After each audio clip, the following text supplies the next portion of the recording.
Guten Morgen miteinander. Hey, schön, dass ihr alle da seid. Falls ihr im Foyer draussen seid, dürft ihr nachher langsam gemütlich euren Weg reinmachen, noch ein bisschen zu der Ruhe kommen. Am Livestream könnt ihr euch freuen, es geht bald los. Und wenn ihr drinnen seid, dürft ihr noch schnell ein paar Momente nehmen, um zur Ruhe zu kommen und anzukommen, bevor es losgeht mit dem Gottesdienst.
Guten Morgen miteinander.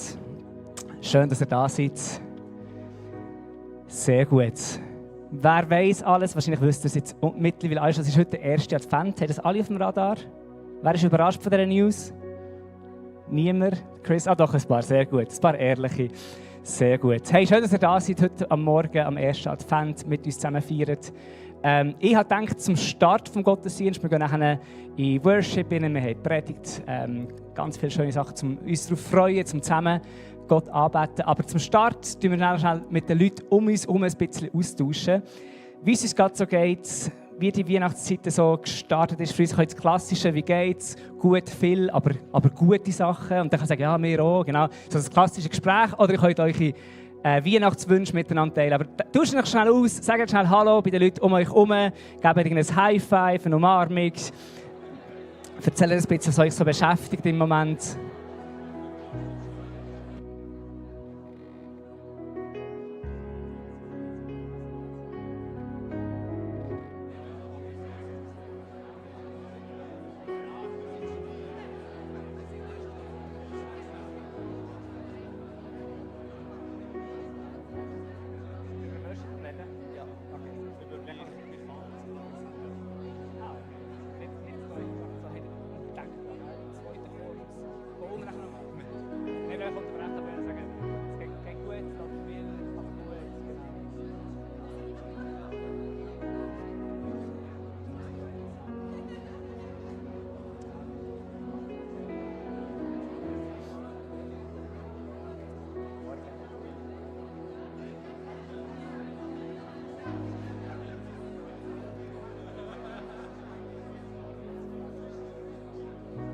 Sehr gut.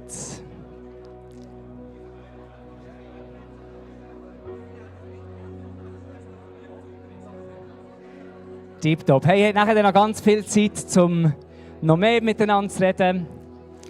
Bei wem ist alles zu Wort gefallen? Es läuft viel und es ist stressig. Ehrlich, bei wem läuft gerade viel? Sagen wir es so.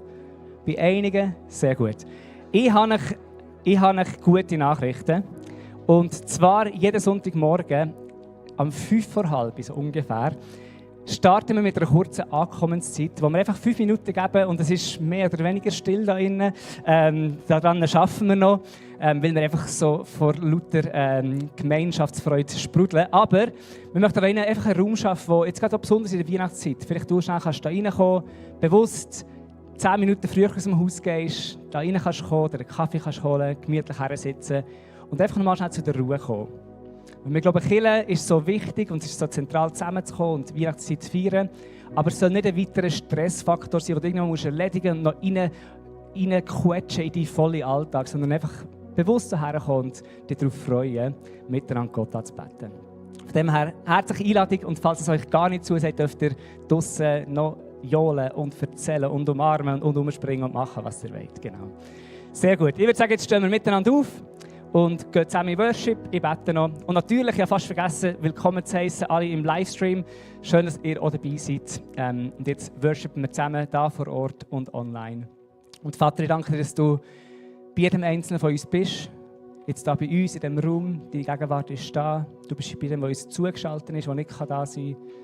Und wir beten jetzt einfach, dass wir in den nächsten Momenten, wo wir unsere Augen auf dich ausrichten, dass wir empfangen, was wir brauchen. Sei das Ruhe, sei das richtig. Danke, dass wir auf deine Größe und auf deine Schönheit schauen und unsere Seele auftanken. Wir dürfen uns erfrischen bei dir, Jesus. In deinem Namen, Herr. Amen.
bleibst stets klein. Der da war und kommen wird, dein Wort besteht. Du lässt mich nicht los. Durch dein Kreuz gibst du Hoffnung, die mich trägt. Du gabst alles für die Rettung dieser Welt. Und die Hoffnung ist ein Anker tief in mir. Mein Gott steht fest für alle Zeit. Durch dein Kreuz gibst du Hoffnung, die mich trägt. Du gabst alles für die Rettung dieser Welt. Und die Hoffnung ist ein Anker tief in mir. Dein Gott steht fest für alle Zeit. Dein Name ist höher, dein Name ist größer. Du bist meine Hoffnung. Dein Wort beständig, dein Zuspruch ist ewig. Du bist meine Hoffnung. Dein Name ist höher, dein Name ist größer. Du bist meine Hoffnung. Dein Wort beständig, dein Zuspruch ist ewig. Du bist meine Hoffnung. Dein Name ist höher, dein Name ist größer. Du bist meine Hoffnung. Dein Wort beständig, dein Zuspruch ist ewig. Du bist meine Hoffnung. Dein Name ist höher, dein Name ist größer. Du bist meine Hoffnung. Dein Wort beständig, dein Zuspruch ist ewig. Du bist meine Hoffnung. Durch dein Kreuz gibst du Hoffnung, die mich trägt. Du gabst alles für die Rettung dieser Welt. Und die Hoffnung ist ein Anker tief in mir. Mein Gott steht fest für alle Zeit. Durch dein Kreuz gibst du Hoffnung, die mich trägt. Du gabst alles für die Rettung dieser Welt. Und die Hoffnung ist ein Anker tief in mir. Mein Gott steht fest für alle Zeit.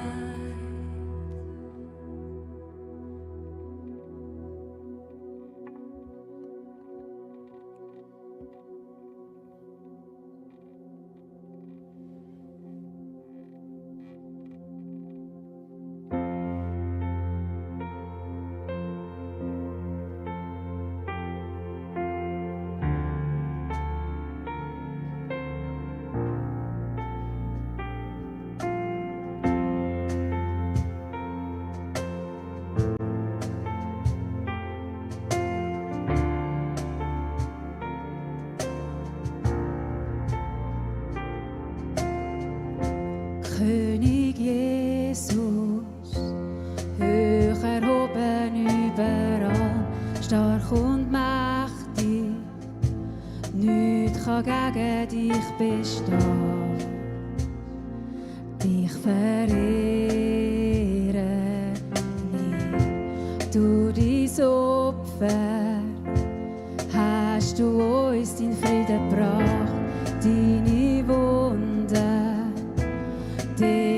Kreuz auf Golgatha bringet heilig für mich.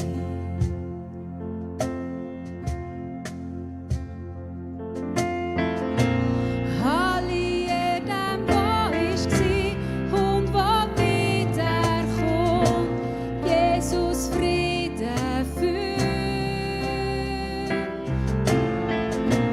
Alle Engel, sie verehren dich und singen heilig, heilig bist du.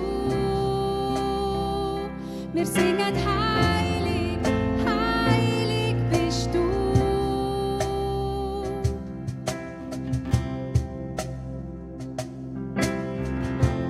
Deine Schönheit leuchtet in die dunkle Nacht.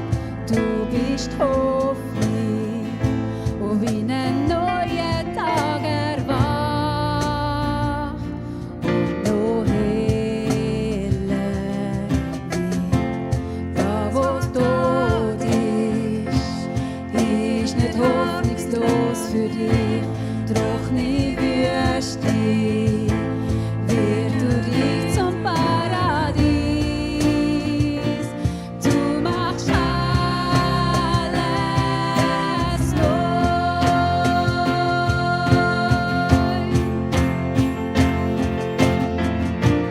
Alle jedem, wo ich war und wo wiederkommt, Jesus Frieden führt.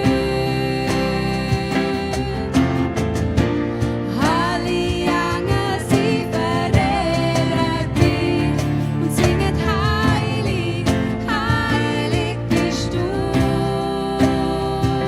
Wir singen heilig, heilig bist du.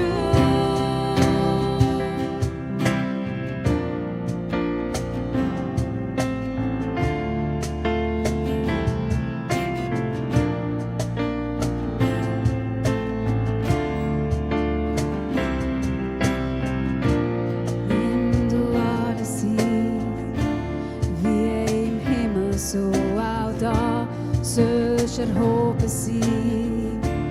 Du allein bist das Zentrum da, wir erwarten dich. Lass dein Reich kommen.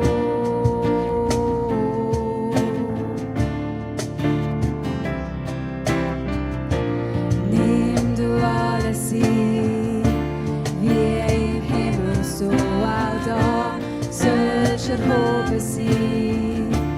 Du allein bist das Zentrum da, wir erwarten dich. Lass dein Reich kommen.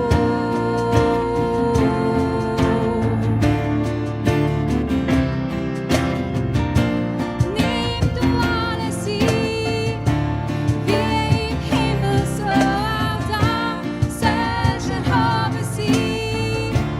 Du allein bist das Zentrum da, wir erwarten dich.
ist Hoffnung.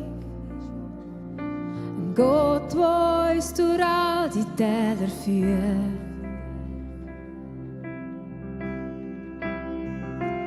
Da ist Hoffnung. Gehst mit uns durch jeden Sturm und jedes Feuer. Du bist da und du bleibst nah.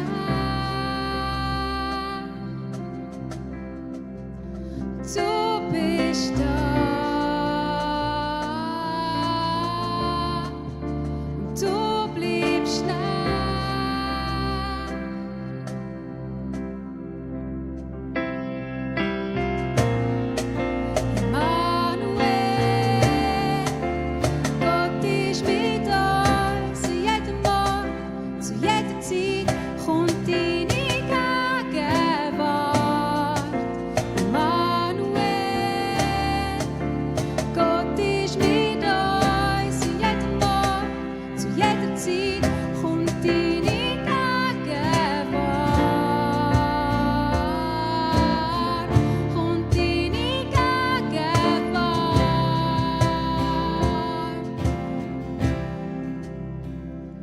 Da ist Frieden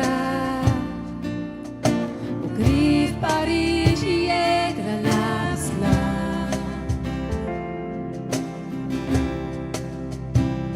Ja, wahre Frieden und höher ist als irdischer Verstand.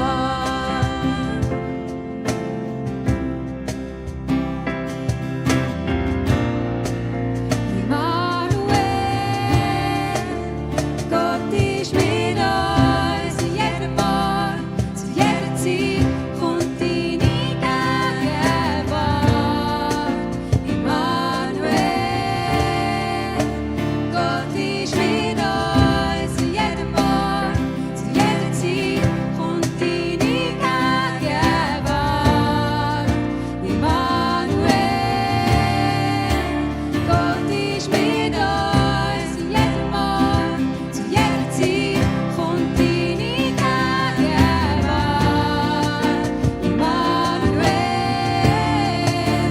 Gott ist mit uns. Zu jedem Ort, zu jeder Zeit kommt deine Gegenwart.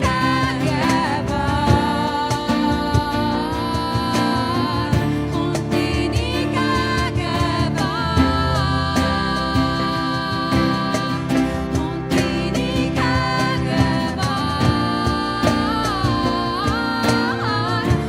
deine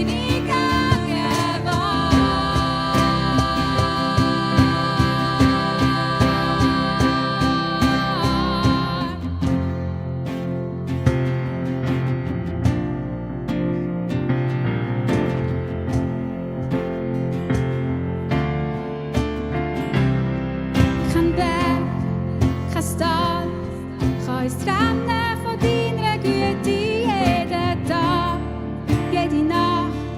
Wie eine Wolke, wie ein Feuer, gehst du uns voran. Auch durch die Wüste, du bist mit uns und du bleibst uns immer nah. Immer nah. Kein Berg, kein Tal kann uns trennen von deiner Güte jeden Tag, jede Nacht. Wie eine Wolke, wie ein Feuer, gehst du uns voran. Auch durch die Wüste, du bist mit uns und du bleibst uns immer nah. Immer nah. Kein Berg, kein Tal kann uns trennen von deiner Güte jeden Tag, jede Nacht. Wie eine Wolke, wie ein Feuer, gehst du uns voran. Auch durch die Wüste, du bist mit uns und du bleibst uns immer nah. Immer nah. Immanuel, Gott ist mit uns, an jedem Ort, zu jeder Zeit kommt deine Gegenwart.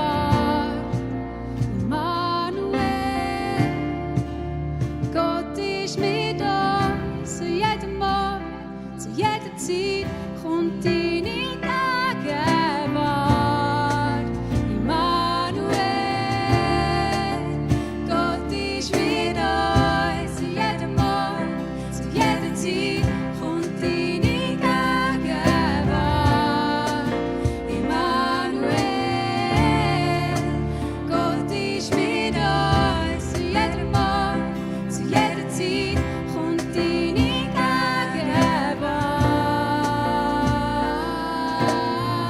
Kommt deine Gegenwart.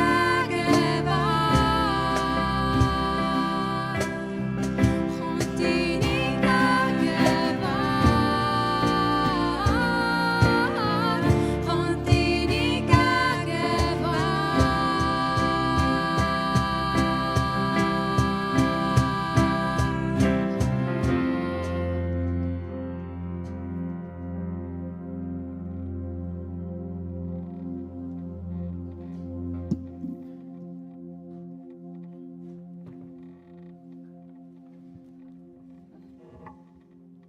Guten Morgen miteinander. Schön, euch alle zu sehen. Geht es euch gut? So ein bisschen. Mal, es geht euch gut. Sehr schön.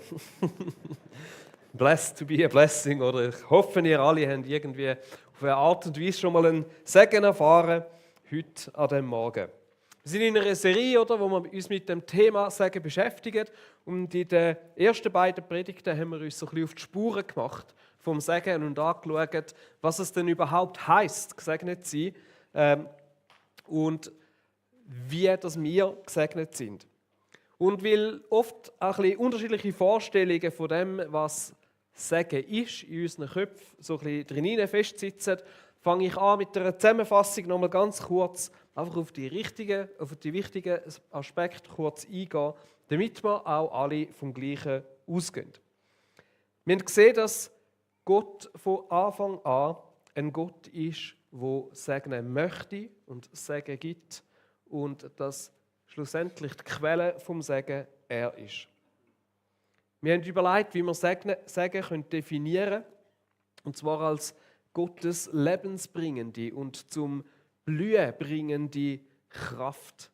Das ist Segen. Und da ist mir gerade in den Sinn gekommen, unsere Vision, die wir als GVC haben, nämlich, dass Menschen Gott erleben und ihre Leben können zum Blühen kommen. Also das passt, dass sie gesegnet können sein oder dass sie in der Segen dürfen bekommen. Segen bringt Leben, es bringt Fülle und es bringt Heil. Der Simon hat es letzten Sonntag das gute Leben genannt. #blessed. Und wir sehen, dass Segen dort fließt, wo wir mit Gott verbunden sind und wo wir unser Vertrauen auf ihn setzen. Und dass dort, wo Menschen losgelöst von Gott Segen suchen, die Konsequenz das ist, was die Bibel auch als Fluch bezeichnet, nämlich Mangel, Lebensfindliches, Bosheit, Tod schlussendlich statt Leben. Und letzten Sonntag haben wir angeschaut, wie wir alle durch Jesus in einem besonderen Maß gesegnet sind und was es eben heisst, das gute Leben, das #blessed, wo er für uns hat. Und wir sind in dem Sinne immer wieder dann auf eine zentrale Bibelstelle zurückgekommen, nämlich dort, wo Gott einen Bund mit dem Abraham geschlossen hat. Das ist im 1. Mose 12, wo es heisst, ich werde dich zum Stammvater eines großen Volkes machen und dir viel Gutes tun. Oder eben das Wort dahinter ist segnen. Dein Name wird überall berühmt sein. Durch dich werden auch andere Menschen am Segen teilhaben. Wer dir Gutes wünscht, den werde ich segnen. Wer dir aber Böses wünscht, den werde ich verfluchen. Und zum Schluss, alle Völker der Erde sollen durch dich gesegnet werden. Und heute geht es um den Teil, der letzte Vers. Alle Völker von der Erde sollen durch dich gesegnet werden. Und wir wollen zusammen anschauen, was dann auch das mit uns heute zu tun hat. Gott schließt also mit dem Abraham einen Bund, wo er ihm verspricht, dass durch ihn alle Völker von dieser Erde sollen gesegnet werden. Nicht nur der Abraham selber wird gesegnet, sondern Gott erweitert den Segen auf ihn, seine Nachkommen und lässt sie zu seinem Werkzeug werden, wo ein Segen sein für die ganze Welt. Er tut nicht einfach nur ihn segnen, sondern er lässt ihn zu einem Segen werden für die Welt. Blessed to be a blessing. Und ich habe festgestellt, das ist wirklich einer von diesen dicken roten Fäden, die sich durch die ganze Bibel durchziehen. So vieles geht immer wieder zurück auf den Bund, wo dort Gott mit dem Abraham geschlossen hat. Nur schon im ersten Buch Mose wird der Bund, das Versprechen, 5-mal wiederholt. Und der Paulus tut später im Galater 3,8 das Versprechen eine Art ein Proto-Evangelium nennen. Das heisst eigentlich, die gute Nachricht, das Evangelium schon voraus angekündigt. Es ist wie so die erste Ankündigung vom Evangelium. Die Geschichte ist aber länger gegangen. Der Abraham selber hat die Erfüllung von dem Versprechen nicht selber erlebt und doch sind aus seinen Nachkommen ein grosses Volk geworden. Und es ist spannend, wie wirklich alle, die mehr mit ihnen zu tun hatten, mit ihm und seinen Nachkommen zu tun hatten, gesegnet worden sind. Der Isaac ist zum Laban und dem Laban ist es gut gegangen. Der Jakob mit seinen Söhnen. Der Josef, der nachher auf Ägypten ist, was zwar schwierig war, aber wo schlussendlich zum Retter von Ägypten geworden ist. Und schließlich das Volk Israel, wo auch als eine Bestimmung hatte, zum Segen für die Welt zu werden. Wir sehen das in verschiedenen Stellen. Ich versuche es ein bisschen aufzuzeigen aus der Bibel. Aber eine Stelle ist, wo man sieht, im 5. Mose, kurz bevor das Volk ins verheißene Land Kanaan eingezogen ist. Das heisst dort, haltet euch an diese Gebote und befolgt sie. Es ist wie so, dort wird so ein Rückblick gemacht und es wird alles nochmal schnell aufgerollt und genau angeschaut und nochmal erwähnt, was wichtig ist. Und dann heißt es da eben, haltet euch an diese Gebote und befolgt sie. Dann werden die anderen Völker sehen, wie weise und klug ihr seid. Wenn sie von euren Gesetzen hören, werden sie sagen, dieses große Volk besitzt Weisheit und Verstand. Denn kein anderes Volk, ganz gleich wie groß, hat Götter, die ihm so nahe sind wie uns, der Herr. Wann immer wir zu unserem Gott rufen, hört er uns. Wo ist ein Volk, groß wie wir, das so gerechte Gebote und Weisungen hat, wie ich sie euch heute geben? Israel war berufen, eine Art so eine Modellgemeinschaft oder Gesellschaft zu sein. Ein Vorbild für die anderen Völker rundherum, was es bedeuten könnte. Ein Volk sein, wo Gott nachfolgt, wo mit ihm verbunden ist. Und es heißt an mehreren Stellen, dann sehen alle Völker der Erde, dass der Name des Herrn über dir ausgerufen ist. Oder in den Psalmen heißt es, alle Völker werden sehen, was du zur Rettung der Menschen tust. Und so hat auch Israel die Berufung gehabt, zu einem Segen für die Welt zu werden. Und vielleicht müssen wir uns das ein bisschen merken, oder was wichtig ist an dieser Stelle zum Festheben, Gott segnet eben nicht nur Einzelpersonen, sondern er segnet auch Israel als eine Gemeinschaft. Er segnet ganze Gruppen und Völker. Jetzt ist Israel ja noch nicht gerade die ganze Welt. Oder? Es ist nachher weitergegangen. Die Erfüllung, dass sich das auf die ganze Welt ausdehnt hat, die ist schlussendlich durch Jesus gekommen. Der Paulus greift das auch wieder auf in Galater 14, wo er sagt, der Segen, den Gott Abraham zugesagt hatte, sollte durch Jesus Christus allen Völkern geschenkt werden. Und durch den Glauben an Christus empfangen wir alle den Geist Gottes, wie Gott es versprochen hat. Also er sagt, dass Jesus so quasi der Same, an anderer Stelle heißt es auch der Same Abrahams, so gekommen ist, dass der Segen jetzt die ganze Welt erreichen kann und soll. Und das ist etwas, was gilt bis heute. So wie Gott das Volk Israel ausgewählt hat, um ein Segen für die Welt zu sein, so sind wir heute als Gemeinschaft, als Kirche, eine Art das erweiterte Volk Gottes und damit berufen, ein Segen für die Welt zu sein. Wir sind so quasi das Segenswerkzeug, so wie Gott Abraham und ihm einen Bund geschlossen hat, ihn zu einem Werkzeug vom Segen gemacht hat, so ist die Berufung weitergegangen und ist heute auf uns. Jesus hat gesagt, ihr seid das Salz der Erde. Wenn jedoch das Salz seine Kraft verliert, womit soll man sie ihm wiedergeben? Und dann weiter, ihr seid das Licht der Welt.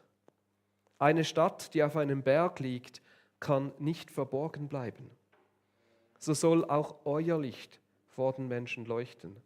Sie sollen eure guten Werke sehen und euren Vater im Himmel preisen.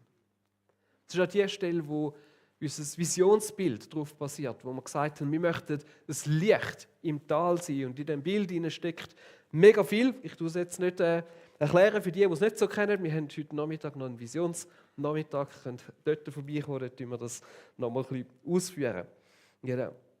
Aber wir sind berufen, Salz und Licht für die Welt zu sein. Als Kirche, als eine Gemeinschaft. Und ich möchte euch aufzeigen, dass das nicht einfach irgendwo eine schöne Theorie ist, die sich zwar gut angehört, aber eigentlich schon schwierig ist, sondern ich möchte euch zeigen, dass Kirche tatsächlich ein enormer Segen für die Welt geworden ist. Ein krasser Segen, was alles aus dem passiert ist. Und darum machen wir einen kurzen Abstecher heute in die Kirchengeschichte. Und zwar die erste Station ist Basilaias vor den Toren von Caesarea. Es ist ca. 370 nach Christus und in Kappadokien, das ist in der heutigen Türkei, hat eine schlimme Hungersnot geherrscht. Die Menschen waren am Leiden, weil sie nicht Wehrzugang hatten, hat man nicht einfach über den Seeweg Nahrungsmittel hinzufügen und die Not war riesig. Und es war Kirche in dieser Situation, wo angeführt vom Bischof Basilius von Caesarea, hat man gesagt, Basil the Great, ein reicher Aristokrat, der Mönch geworden ist. Es war die Kirche und angeführt unter ihm, der nicht nur predigt hat, sondern eben auch gehandelt hat. Sie hat ihr Vermögen genutzt und hat reiche Mitglieder dazu bewegt, eine Anlaufstelle zu schaffen, wo die Hungernden einfache Mahlzeiten haben bekommen und wo die viel hatten, bereit waren zum Teilen. Später hat Basilius dann vor den Toren der Stadt einen riesigen Komplex bauen lassen, wo verschiedenste Funktionen vereint hat. Ein Geschichtsschreiber hat es beschrieben, es war wie eine kleine Stadt. Da drin war ein Krankenhaus, ein Ort, wo man die Kranken pflegen konnte und wo sie versorgt worden sind. Es war eine Herberge für Reisende und es war ein Kloster im Gleichen. Die Menschen haben den Ort die Basileias genannt. Es war ein Ort, wo sogar Leprakranke gepflegt worden sind, die sonst von der Gesellschaft ausgestoßen sind und entfernt von den Menschen haben müssen leben. Die Basileias wird oft als das erste wirkliche Grosskrankenhaus bezeichnet. Und es ist zum Vorbild geworden für viele ähnliche Einrichtungen, wo schlussendlich das moderne Krankenwesen, Krankenhäuser daraus entstanden sind. Es ist zu einem Segen für die Welt geworden. Generell, zu dieser Zeit der ersten Kirche, hat es immer wieder Hungersnöte gegeben und Seuchen, die sich verbreitet haben. Und Krankheit ist in dem Umfeld, im heidnischen Umfeld, ganz oft als eine Strafe der Götter angeschaut. Und darum hat man gesagt, ja, von den Kranken musst du dich fernhalten. Die haben es irgendwo verdient und haben sie sich selber überlassen. Arme und Kranke haben in dieser Zeit keine medizinische Versorgung gehabt. Und das Einzige, was ihnen normalerweise übrig geblieben ist, dass sie auf der Straße elendiglich verreckt sind. Oft, wenn gerade eine Seuche gekommen ist, wie Pest oder so, sind die Menschen aus der Stadt geflüchtet und haben sogar ihre kranken Angehörigen zurückgelassen und haben gehofft, dass vielleicht, wenn sie wiederkommen, die noch leben. Die geblieben sind Christen. Sie haben sowohl ihre eigenen Kranken gepflegt und die von den Heiden, von denen, die nicht Jesus nachgefolgt sind. Und Historiker belegen, dass durch das Handeln der Christen die Überlebensraten drastisch gestiegen sind. Und als Volk hat sich das Christentum immer weiter verbreitet. Und das ist nicht unbemerkt geblieben.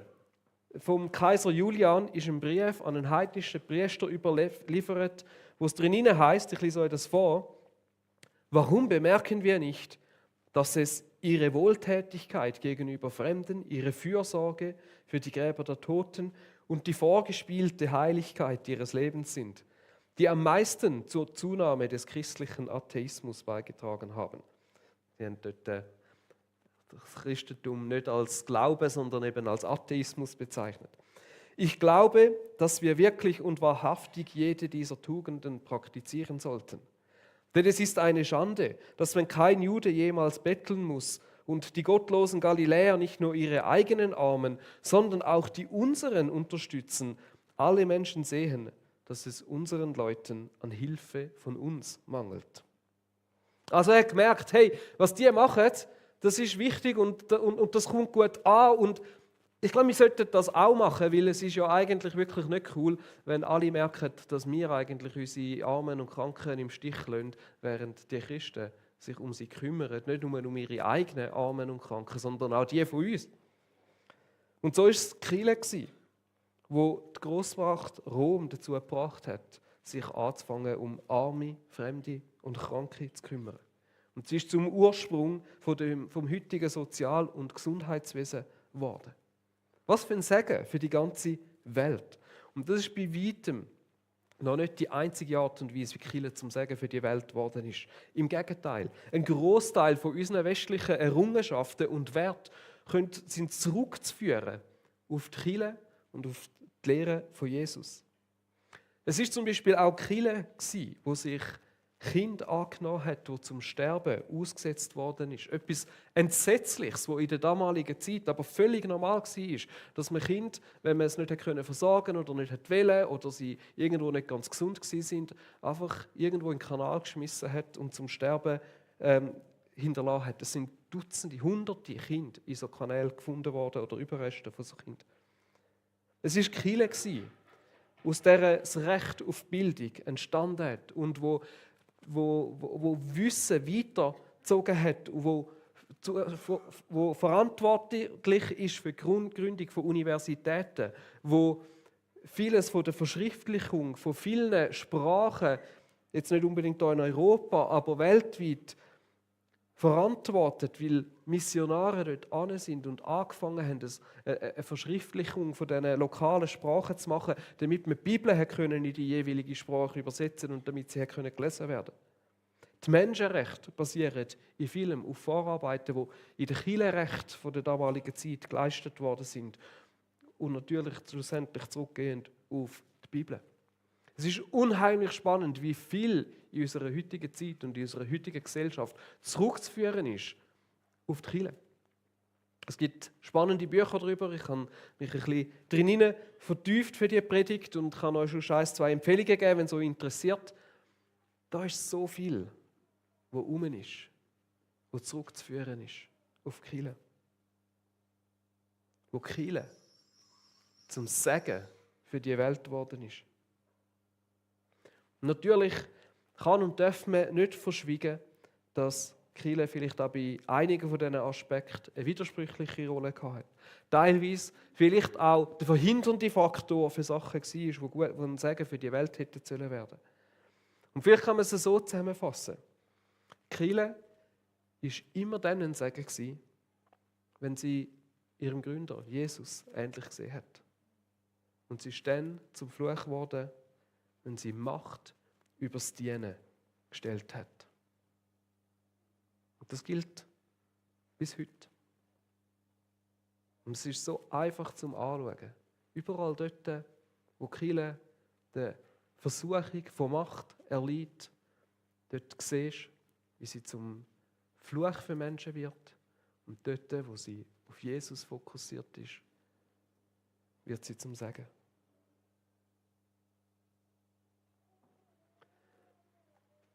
Dann kommen wir vielleicht von der Kirchengeschichte zurück ins Heute. Wie kann denn die Kirche heute zum Segen für die Menschen werden? Wie können wir als Kirche zu einem Segen für die Welt sein? Und da gibt es enorm viel, wo man könnte ausholen und drin eintauchen. Ich habe ein paar Punkte zusammengestellt. Aber ich glaube, es ist wichtig, dass wir uns wie bewusst sind, die Kirche, die hat immer mit grossem Widerstand zu kämpfen gehabt. Wenn nicht von außen, dann von innen. Wir haben das gesehen in dem Text, den wir gelesen haben, von dem Kaiser Julian. Es ist ihm darum gegangen, dass ja nicht das Christentum sich noch mehr ausbreitet. Das ist ja der einzige Grund, warum er gesagt hat, hey, wir müssen uns auch anfangen, um die Armen und Kranken zu kümmern. Nicht, weil es ihm wichtig war, weil er ein Anliegen dafür hatte, sondern es ist ihm einzig und allein darum gegangen, damit nicht noch mehr Christen werden. Und Christen sind immer wieder verfolgt worden, haben mit dem Leben für das bezahlt, was sie gemacht haben. Und das Spannende ist, das Muster ab dem Kaiser Julian ist eigentlich, er versucht, den Segen, den die Kirche gebracht hat, zu kopieren und von der Quelle zu lösen, von Gott und ohne Gott weiterzuführen. Und das ist etwas, was man heute ganz oft sieht in der heutigen Gesellschaft, dass der Segen, der ursprünglich von der Kirche kommt, von Gott kommt, versucht wird loszulösen von Gott und zu entkoppeln. Und so geht heute eben vieles auf die Kirche zurück, aber wird oft von der Kirche losgelöst betrachtet. Und das funktioniert vielleicht kurzfristig. Aber unsere Gesellschaft merkt gerade immer deutlicher, dass es eben nicht ganz funktioniert. Eben doch nicht ganz funktioniert. Dass Gutes, losgelöst von Gott, eben noch lange nicht Segen ist. Gutes, losgelöst von Gott, ist noch lange nicht Segen. Und an vielen Orten sind Menschen wieder auf der Suche nach der Quelle von dem Segen. Und auch wenn in der Gesellschaft vielleicht manchmal die Kirche noch für irrelevant angeschaut wird, bin ich überzeugt, dass die Kirche gerade heute ein enormer Segen für die Welt kann sein. Jesus hat gesagt, ihr seid das Salz der Erde. Ihr seid das Licht der Welt. Eine Stadt, die auf einem Berg liegt, kann nicht verborgen bleiben. So soll auch euer Licht vor den Menschen leuchten. Sie sollen eure guten Werke sehen und euren Vater im Himmel preisen. Wie können wir Salz und Licht sein? Ich glaube, wir können das sein, indem wir uns zum einen an Jesus orientieren. Segen fließt dort, wo wir mit ihm verbunden sind und ihm vertrauen. Das ist das, was wir in den ersten 2 Teilen dieser Serie gehört haben. Und die Kirche wird dort zum Segen, wenn Jesus ihren Mittelpunkt ist und unser Sein und unser Handeln tatsächlich von ihm geprägt wird. Und wir das nicht einfach als reine Inspiration und schöne Lehre oder weiss auch nicht was nehmen, sondern wenn es wirklich unser Leben prägt. Und darum glaube ich, dass die Kirche immer wieder wählen muss zwischen Segen und Fluch. Und sich immer wieder neu muss an Jesus ausrichten. Damit sie wirklich ein Werkzeug vom Segen kann sein. Simon hat das letzte Woche so gut aufgezeigt, wie wir alle durch Jesus gesegnet sind. Und was das heisst, effektiv. Und wenn du nicht gehört hast, dann lade ich dich ein, um das noch nachzuhören. Für mich hat es geheißen, oder mich fordert das immer wieder auf, mein Herz nochmal neu von Jesus berühren zu lassen. Auch wirklich aus der Verbundenheit mit ihm zu leben. Und am allermeisten ihm wirklich zu vertrauen. Dass sein Segen dort fließt, wo ich ihm vertraue. Und wo ich nicht auf meine eigenen Fähigkeiten, Begabungen, Möglichkeiten setze. Und mich darauf verlasse, dass das, was er sagt, verhebt. Und dass ich nicht zu kurz komme, wenn er der Lebensmittelpunkt ist. Und ich mich an ihm ausrichte. Und ich glaube, wenn wir das machen, dann wird Jesus in den Kirchen anfangen sichtbar sein und ihr Licht kommt zum Leuchten. Dann kommt Licht in das Tal hinein. Aber das passiert, oder das kommt erst wirklich Kraft über, wenn wir es als Gemeinschaft machen. Es sind nicht einzelne Christen, die zum Segen für die Welt geworden sind. Auch nicht die Kirche als eine Institution. sondern es war Kirche als eine Gemeinschaft von Gläubigen. In der Bibel redet man oft auch vom Leib Christi, als ein Kollektiv von Menschen, die gemeinsam gehandelt haben, gemeinsam dem Jesus nachgefolgt haben, gemeinsam sich eingesetzt haben. Kirche ist nicht das Gebäude, es ist nicht da der Schritt 15, es ist nicht eine Institution, eine Organisation, sondern wir alle zusammen miteinander. Wir sind Kirche. Und das ist manchmal herausfordernd und nicht immer einfach, aber wir, du und ich, wir sind Kirche. Jesus sagt im Johannes 13, an eurer Liebe zueinander werden alle erkennen, dass ihr meine Jünger seid.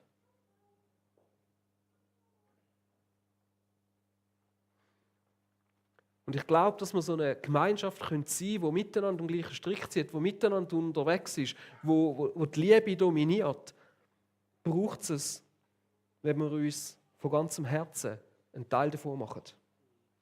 Es ist einfach, in einer Kirche einfach so ein bisschen dabei zu sein, aber nicht so ganz. Man kann gut einfach drin hocken und mal so ein bisschen schauen, was machen die da? Was läuft da? Ich möchte dich heute ermutigen, dich selber als ein Teil von Kirche zu sehen. Es muss auch nicht unbedingt die Kirche sein, aber dich zu verstehen als ein Teil der weltweiten Kirche, als berufen, ein Teil von dem zu sein. Alle Christen sind berufen, Teil von dieser Gemeinschaft zu sein. Wir Christen sind so quasi das erweiterte Volk Gottes.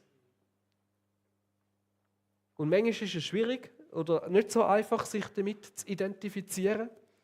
Ist vielleicht auch ein bisschen schweizerisch, oder? Wir sind gerne mal neutral, schauen mal, ein bisschen beobachten, bilden unsere Meinung und wissen es vielleicht sogar noch ein bisschen besser. Aber ich möchte dich einladen, wenn du das nicht schon gemacht hast, dich ganz auf die Gemeinschaft einzulassen.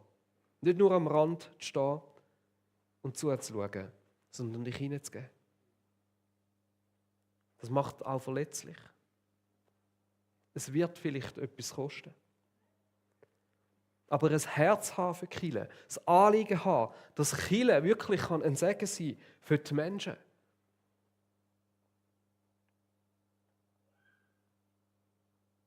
Und vielleicht stelle ich die Frage in den Raum, wenn es dich irgendwo hindert, hey, was ist es, was dich wirklich hindert?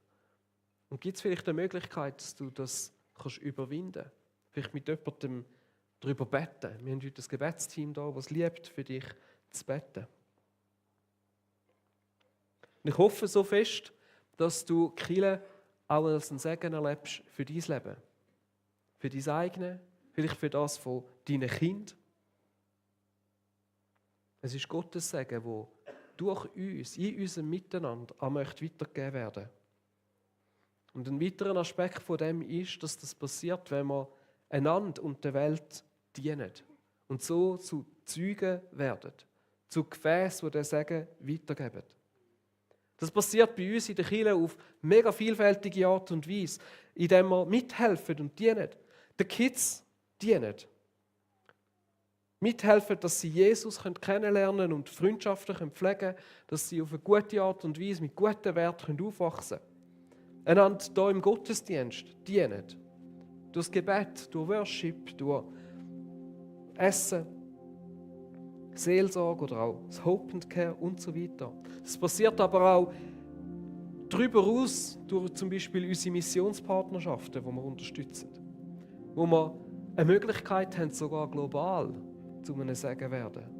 Wo wir eine Stiftung wie die Quellenhof-Stiftung oder Ancora Meilenstein unterstützen, die genau das machen. Und ich glaube, wir als Kirche, wir könnten noch so viel mehr zu einem Segen werden. Da wäre noch so viel Potenzial rum. Da könnte noch so viel mehr Licht im Tal sein. Und fast immer sind es die Ressourcen, die uns hindern und nicht die Ideen oder die Vision. Wir könnten noch so viel mehr Alpha Life machen. Wir könnten dann so viel besser machen. Es gibt so viele Möglichkeiten für Angebote, die Ehen und Familien stärken. Für Kids und für Jugendliche. Seelsorge, praktische Hilfe und dann noch ganz viele andere Ideen, wo wir noch gar nicht so auf dem Radar haben. Wir könnten eine Kita machen da drin.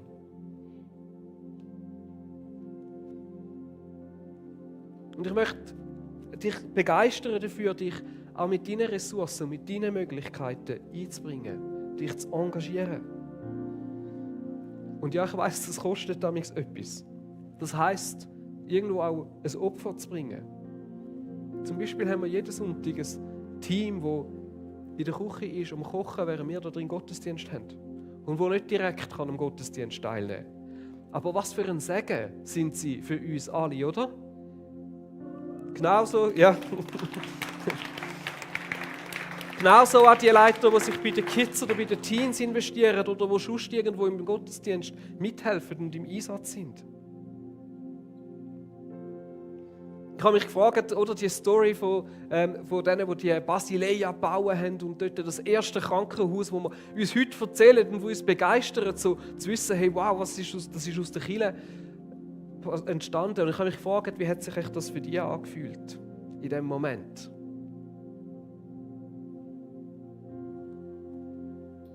Ich glaube, es war unspektakulär. Ich glaube, es war herausfordernd. Ich glaube, es war anstrengend und mühsam. Aber ist es wert? Ich glaube, definitiv. Auch wenn es unspektakulär, vielleicht sogar unattraktiv war, das gemeinsame Engagement, das sich zusammen einsetzen, der Job, den vielleicht niemand anders hätte wollen, die Menschen, die allen anderen egal waren, sie sind zu einem Segen für die Welt geworden. Sie haben die Welt verändert. Und ich glaube, es ist auch bei uns möglich, dass das Unspektakuläre, das vielleicht manchmal Unattraktive, ein Teil davon ist, wie die Kirche dürfen Segen für die Welt werden. Und ich mag mich erinnern an ein Gespräch, wo wir da mal Gipfeli verteilt haben, wo mir jemand gesagt hat, hey, die Arbeit, die ihr macht als Kirche, das ist so wichtig. Es ist einer der Gründe, warum weniger Leute irgendwo in eine Therapie müssen.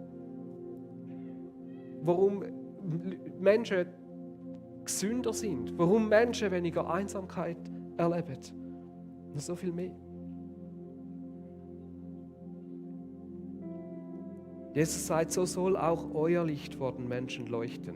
Sie sollen eure guten Werke sehen und euren Vater im Himmel preisen. Ich träume davon, Steffi und ich, wir träumen davon, dass Kirche wirklich ein Segen für die Welt ist. Dass sie Salz und Licht für die Welt ist. Dass wir ein Licht im Tal sein können. Und das passiert, wenn wir eine Gemeinschaft sind, wo der Segen statt der Fluch wählt. Wo mit Gott, der Quelle vom Segen, tief verbunden sind. Wo ausgerichtet bleibt oder sich immer wieder neu auf ihn ausrichtet. Eine Gemeinschaft, die den Frieden sucht.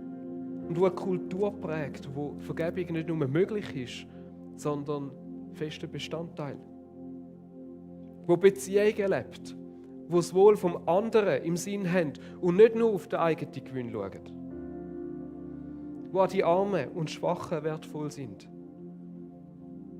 Eine Kirche, die sich zum Wohl der Gesellschaft einsetzt, sowohl lokal als auch global. Ein Ort, wo nicht nur der Starke und der Mächtige gönnt. Ich glaube, dann werden die Menschen zur Quelle von dem Segen geführt und erfahren den Segen selber. Dann wird Einsamkeit immer mehr abnehmen in unserer Gesellschaft. Dann werden Ehen und Familien gestärkt und es wachsen Kinder in gesunden Familien auf und werden selber zu einem Segen für die Welt und nicht zu einer Belastung.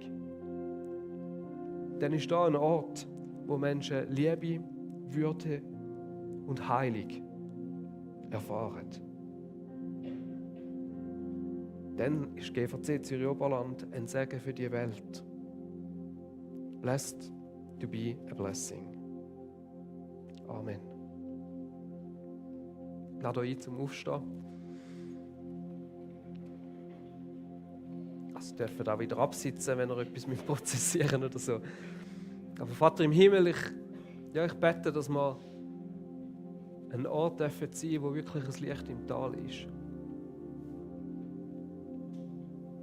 Und dürfen Segen sein für die Welt. Und ja, es ist vielleicht manchmal unspektakulär, aber ich wünsche mir, dass irgendwann auch über Kirchen in der Schweiz, Vielleicht die Rolle, die sogar wir drin haben, darf gerettet werden. Dass es ein Segen für die ganze Welt können sein. Dass in dieser Zeit, wo Menschen nicht mehr wissen, wo der Segen herkommt, wo die Fülle herkommt, nochmal darf klar werden, dass sie von dir kommt. Und du hast uns gesegnet mit mega vielem. Mit Familien, mit Kindern, mit Ressourcen. Und es gibt aber noch so viel mehr. Und ich bete, dass du uns einfach das gibst, was wir brauchen. Und dass du Menschen rausrufst, die sich anstecken lassen, um zu sagen, ja, ich möchte, dass die Kirche strahlen und leuchten, dass sie ein Licht kann sein kann, dass ihr nichts fehlt.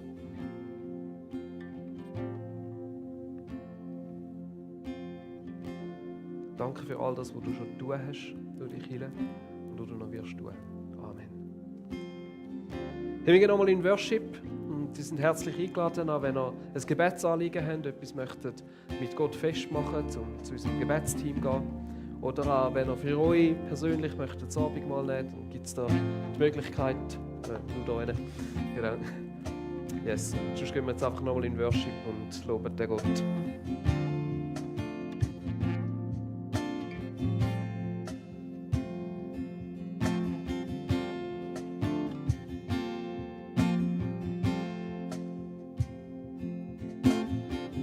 Da ist mein Herz gehört dir. Mit offenen Händen stehe ich vor dir. Dann alles los, du hilfst in meiner Not. Und schau auf dich allein, mein Gott. Da ist mein Herz gehört dir. Mit offenen Händen stehe ich vor dir. Dann alles los, du hilfst in meiner Not. Und schau auf dich allein, mein Gott. In dir stehe ich auf festem Grund.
bist heilig. Du bist heilig, du bist heilig, du bist heilig, mein Gott. Du bist heilig, du bist heilig, du bist heilig, mein Gott. Du bist heilig, du bist heilig, du bist heilig, mein Gott. Du bist heilig, du bist heilig, du bist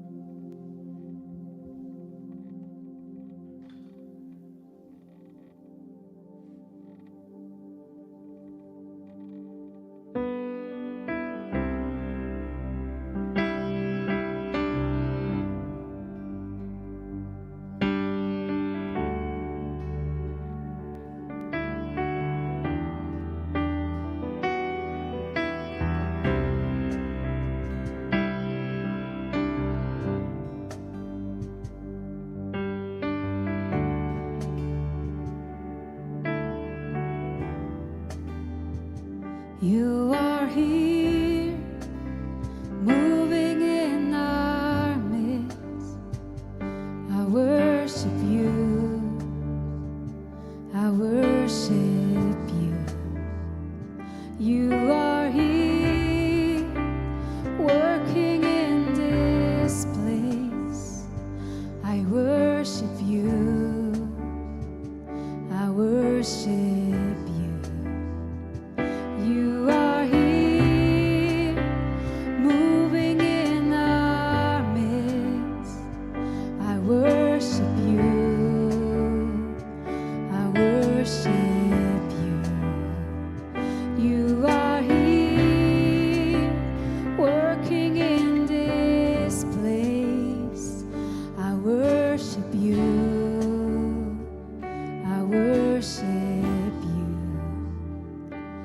You are waymaker, miracle worker, promise keep, light in the darkness, my God, that is who you are.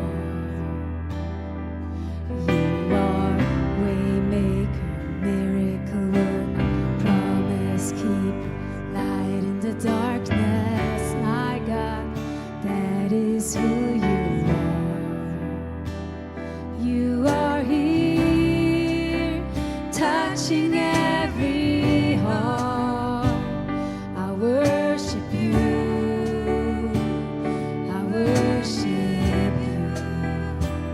You are here, healing every heart. I worship you, I worship you. You are here, turning lives around. I worship you, I worship you. You are here, mending every heart. I worship you, I worship you. You are waymaker, miracle worker, promise keep, light in the darkness, my God, that is who you are. You are waymaker, miracle worker, promise keep, light in the darkness, my God, that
stop working. You never stop, you never stop working. Even when I don't see it, you're working. Even when I don't feel it, you're working. You never stop working. You never stop working. Even when I don't see it, you're working. Even when I don't feel it, you're working. You never stop working.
Blessed be the name of the Lord. Blessed be your glorious name. Blessed be the name of the Lord. Blessed be your name. Blessed be the name of the Lord. Blessed be your glorious name.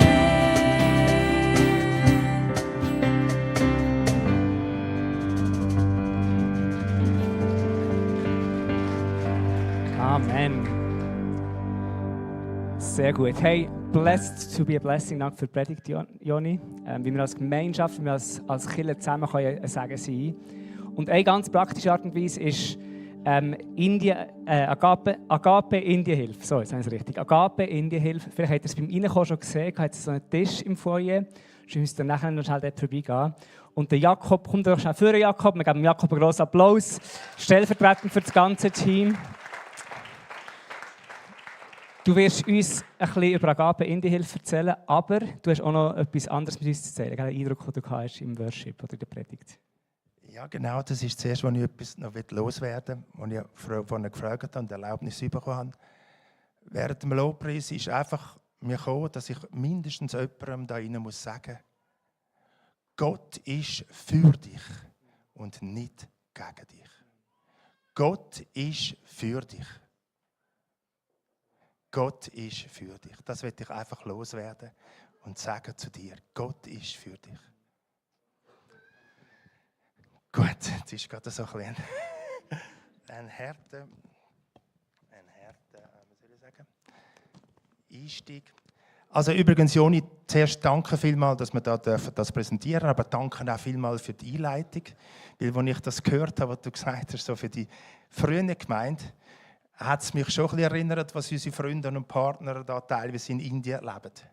Dort ist nämlich vieles noch so. Dort sind wir bei weitem nicht in einem ausgebauten Sozialstaat, wie wir das in der Schweiz haben. Es hat angefangen mit Miriam Tilge, die vor 30 Jahren auf Indien ist. Sie war die Mutter von Dave. Ich weiß nicht, ob er jetzt da ist. Ganz hinten die Mutter von Dave. Und da kennen wir jetzt auch schon, das ist so eine Connection. Und sie hat angefangen, hat dort gesehen, was für eine Not ist, und hat angefangen, ein Kinderheim zu unterstützen, das neu aufgebaut worden ist. Wo Kinder aus ganz schwierigen, prekären Verhältnissen mit oder ohne Eltern können aufwachsen, Jesus kennenlernen und eine Ausbildung bekommen. Und mit dem hat es angefangen, und das ist immer noch einer der ganz wichtigen Grundpfeiler von dem. Und da komme ich jetzt zum ersten Projekt, das ich da die Verantwortung habe. Ich sage dem das Leuchtturmprojekt, ein grosses Kinderheim in Kurnool. Das ist im Norden von Andhra Pradesh. Andhra Pradesh ist der zweitsüdlichste Staat von Indien auf der Ostseite mit gut 125 Kindern. Da werden gut 100 unterstützt. Mit Patenschaft hat es etliche Leute auch von der GVC, die so eine Patenschaft haben für ein Kind oder zwei. Aber es hat ziemlich Kinder, so rund 25, die noch nicht unterstützt sind. Und die finanzieren wir mit Sondergeld, unter anderem über ein Gutsgeld. Und von dem, was ich verantworte, ist ein Haufen auf dem Gutsgeld jetzt in die Kinder gegangen, dass die im letzten, also beziehungsweise in diesem Jahr, haben können einfach dort sein. Sie lernen Jesus kennen, kommen das geistliches Fundament über und können eine Ausbildung machen. Und die Eltern wachsen jetzt langsam raus, können an Universitäten gehen, kostet natürlich auch extra. Und die ersten sind jetzt ganz draussen. Der eine hat da als Ingenieur fertig gemacht und ist jetzt bei Hyundai Motors in Chennai. Und ein anderer ist jetzt ausgebildete Krankenschwester mit einer Zusatzausbildung, Prüfung bestanden und wird es dann in einem Krankenhaus sehr wahrscheinlich anfangen zu arbeiten. Also es ist natürlich ein langfristiges Projekt, aber es hat einen Impact in jeder Hinsicht. Oder? Es hat geistlichen Impact und es hat einen sozialen Impact. Und es braucht nach wie vor nicht so viel Geld. 2 Stutz pro Tag langen für die operativen Bedürfnisse zu decken. Jetzt ist gerade gestern von dort auch etwas gekommen, das dann eben nicht mehr langt. Und zwar brauchen sie Winterjacken. Ich denke, jetzt heute von Indien ist es ja warm. Es ist ja relativ warm, aber sie sind auf einem Hügel oben und der Wind ist relativ fest. Also für indische Verhältnisse wird es kalt dort und sie haben jetzt darum gebeten. Ich habe gesagt, machen wir, oder? Aber es ist dann alles halt natürlich immer gerade mal 125. Gut, das ist ganz etwas Aktuelles. Und dann gehe ich jetzt weiter im Bundesstaat Andhra Pradesh, ganz in Süden. Auf Pullur und Mita, das sind 2 Dörfer, ist mittlerweile ein Doppelprojekt geworden, wo Bombers Bottmers zuständig sind und eine Kollegin aus dem Aargau. Da hat es eine Gemeinde gegeben, die am einfachsten anfängt, stark gewachsen ist, auch schon viele Tochtergemeinden in der Zwischenzeit. Es gibt dort Witwe- und Lepraarbeit. Man tut Pastoren, die angeschlossen sind, mit Riesen unterstützen. Man tut auch Konferenzen finanzieren. Für Kinder gibt es Schulpatenschaften, bedürftige Familien werden unterstützt. Und es gibt, ich sage immer so, ein Help the Needy Programm für die ganz Armen. Und das wird wunderbarerweise von der GVC als Gemeinde unterstützt. Ganz, ganz herzlichen Dank.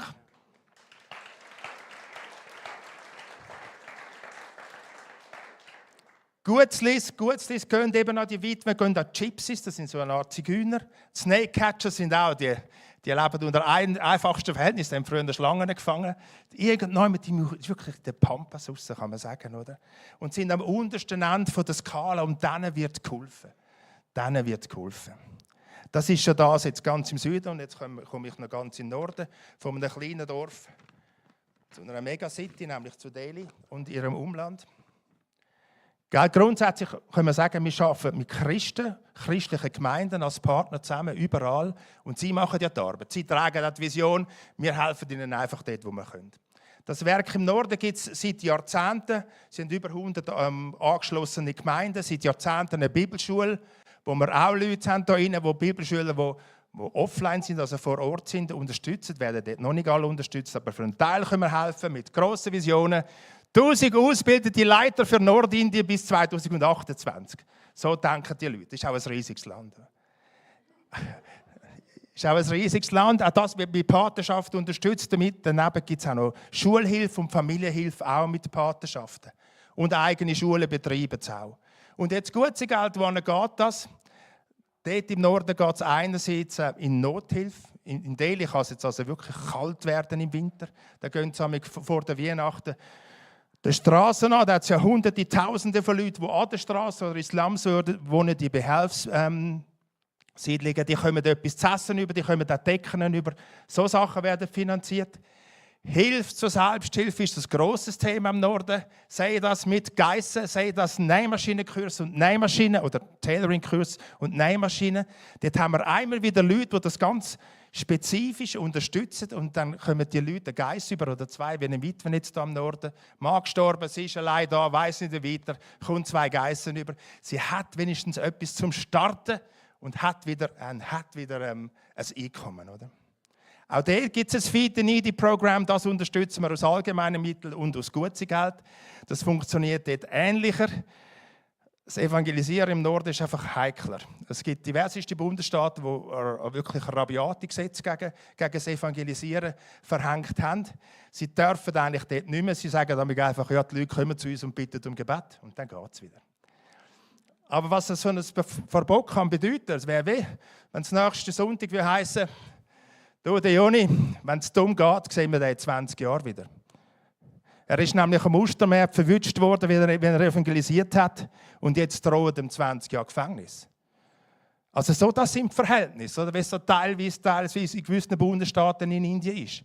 Und ich bin sicher, dann würden wir beten. Und das machen die Inder auch. Und dann gibt es auch noch Hilfe für Pastoren in abgelegenen Gemeinden. Aber ihr seht, das ist ein ganz grosser Fächer, wo wir da unseren Partnern helfen, wo eben ein Teil vom Gutzigeld da drin geht. Und zu den Gutzlis möchte ich noch Folgendes sagen. Eigentlich verkaufen wir nicht wirklich Gutzli. Wir wollen euch eine Investitionsidee geben. Sage ich habe mich gefragt, der Herr, was er investieren in Indien. Wir können für einen Sack Gutzli alles minus 5 Franken auf Indien schicken. Das sind etwa Produktionskosten. Und wir haben ein paar konkrete Ideen. Ich habe die auch sogar noch aufgeschrieben. Wenn ihr wollt, könnt ihr zu mir kommen und nachher fragen. Und dann sehen wir, wie es weitergeht. Danke vielmals für eure Aufmerksamkeit. Etwas wollte ich noch sagen. Miriam hat immer gesagt, und das gilt heute noch, es ist das Werk vom Herrn und ich bin nur der Pöstler. Und das sind wir auch. Und ich bin sogar noch richtig angelegt dafür. Sehr, sehr gut. Genial. Danke dir vielmals, Jakob, die Bottmers, natürlich die Hilges, alle, die hier im Team mitarbeiten. Geissen kann man nicht beim Stand selber kaufen und auf Indien schicken, sondern man kann es quasi bei euch sehr gut. Das ist logistisch, finde ich, sympathischer. Sehr gut. Und gut sind übrigens einfach euch zu lieb. Ich habe einen Qualitätstest gemacht, sie sind sehr, sehr, sehr gut. Also wir haben gestern einen Sack als Familie fast komplett fertig gegessen. Gell? Fast fertig. Genau. Genial. Hey, ich ermutige euch nach dem Gottesdienst dort beim Stand vorbeizugehen, mit dem Jakob, mit dem Team dort zu reden, auszutauschen. Sie haben sicher noch viel, viel mehr zu erzählen und zu teilen von all diesen Geschichten, die dort geschrieben werden. Genau, wir kommen jetzt zu der freiwilligen Kollekte, da von uns von der GVC. Und die meisten von euch wissen, ihr habt die Möglichkeit, es werden so Körbchen dort geben, wo es Einzahlungsscheine drin hat, oder so QR-Codes, die ihr rausnehmen könnt. Ihr könnt Bargeld rein tun. Dahinter mir ist der Twin-Code. Genau, könnt Körbchen schon dort geben. Genau, und einfach als Info für euch oder als Erinnerung für euch, 10% von allem, was wir an Spenden bekommen als GVC Zürich-Oberland, geben wir weiter. Eben genauso Werke wie Agape Indien-Hilfe. Wir haben letzte Woche das Projekt von David Keller von Sam Global gehört in Nepal und wir haben ganz viele andere Partner hier in der Schweiz und im Ausland, wo wir einfach ganz praktische Sagen sein. Und vielleicht fühlt es sich unspektakulär an, irgendeine, keine Ahnung, Dauerauftrag einzurichten oder regelmäßig zu geben. Wir glauben echt, dass es ein Teil sein kann von dem, wie wir Sagen weitergeben können. Genau, die Zeit ist fortgeschritten. Jetzt probiere ich ganz schnell, speditiv euch noch den Überblick zu geben über die nächsten Wochen, während die Körper noch durch die Reihe gehen. Seht ihr ein paar Sachen, die laufen. Vieles habt ihr wahrscheinlich auf dem Radar. Nächste Woche findet das Kids Musical statt. Da bin ich mir sicher, sind ganz viele Grosseltern, Götti, Freunde eingeladen. Am 21. Dezember, das ist in 3 Wochen, findet unser Weihnachtsgottesdienst statt. Wir sind so in den letzten Zügen, haben das gut vorbereitet und planen, und es wird ganz schön. Und ich habe gedacht, an dieser Stelle möchte ich noch mal daran erinnern, letztes Jahr nach dem Weihnachtsgottesdienst, und ich glaube die anderen Jahre vorher auch schon, das Feedback gehört habe, oh, hätte ich doch den und den noch mitgebracht, hätte ich doch meinen Nachbar mitgebracht oder hätte ich doch noch meinen Freund mitgebracht. Und dort vielleicht frühzeitig überlegen, wer möchte ihr gerne mitbringen.